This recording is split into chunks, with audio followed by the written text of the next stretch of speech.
UMLA ke National People's Party NPP Naresubel para Badeiru usembut Lamphang berem ke Jylla Timothi di Shira haga sauterek ulber ulabam Smai kum Lamphang ba Shipor ke Jylla hakmat ulat ke Jylla Meghalaya upagu Chauhan Haraj Bhavan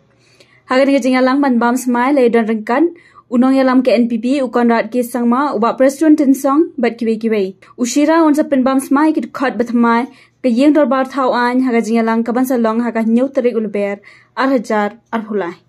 I, Timothi di Shira, having been elected as a member of the Legislative Assembly, do swear in the name of God that I will bear true faith and allegiance to the constitutions of India as by the law established, that I will uphold the sovereignty and integrity of India, and that I will faithfully discharge the duty upon which I am about to enter.